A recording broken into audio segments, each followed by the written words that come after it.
Ladies and gentlemen, it's my pleasure to introduce to you.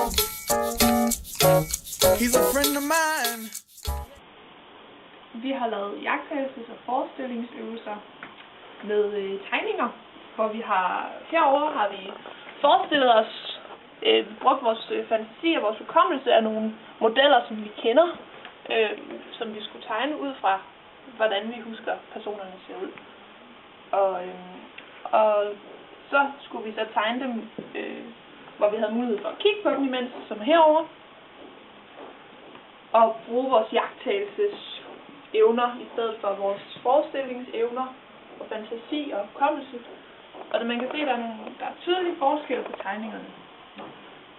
Vi har herover, er det lidt tydeligere end den anden række, at vi har brugt skemaer i hovedet for, hvordan et ansigt ser ud, og prøvet så godt vi kunne at huske, hvordan personen har set ud, men stadigvæk er der mange skemamæssige detaljer, kan man sige, hvordan ser et øje ud, og hvordan ligger skygger nede ved den der for eksempel, hvor der måske er i forhold til denne her over, hvor skyggerne er meget mere sådan markante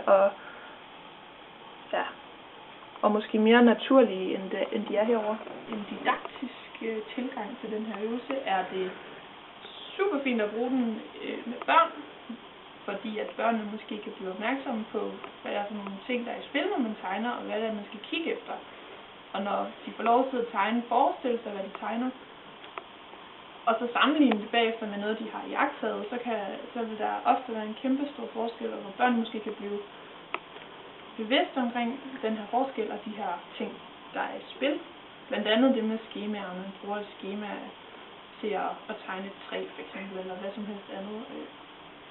Og hvor de kommer ud og skal observere det, og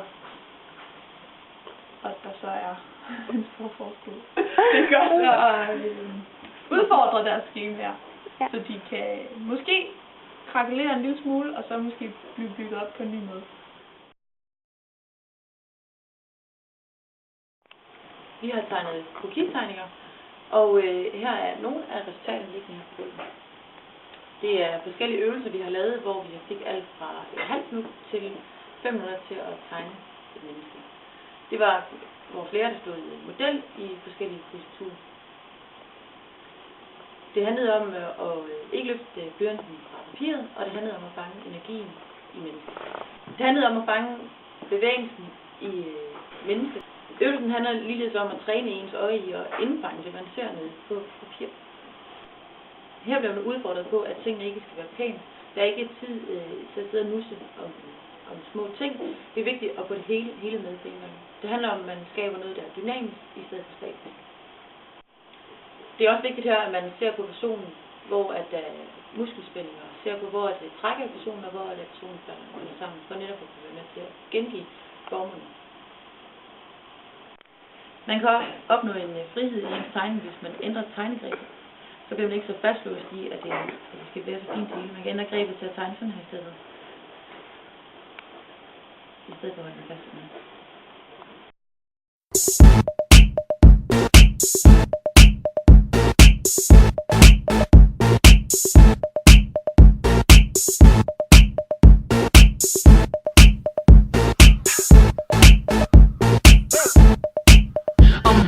Sexy back.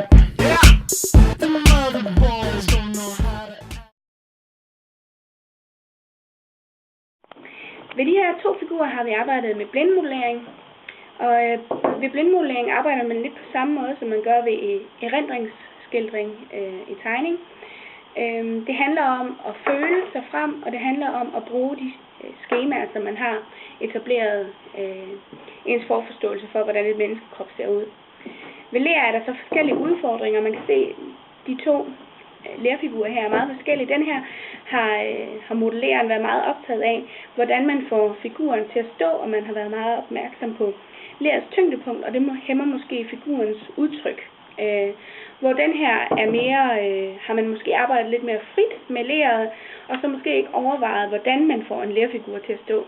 Og man kan også se, at det har haft sin konsekvens ved, at leret har været en tur i gulvet. Her har vi arbejdet med lerkroki, hvor vi havde et bestemt antal minutter til at modellere lerfigurerne.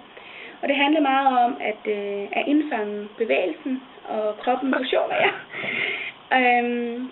Man kan se i forhold til forestillingsskildringen, at hvor den her figur, hvor man har tendens til måske at lave armene for kort og sådan noget, så her så har man kigget mere på, hvordan figuren i virkeligheden ser ud, og man får i virkeligheden måske nogle mere korrekte proportioner, når man sidder og arbejder med krokimodellering.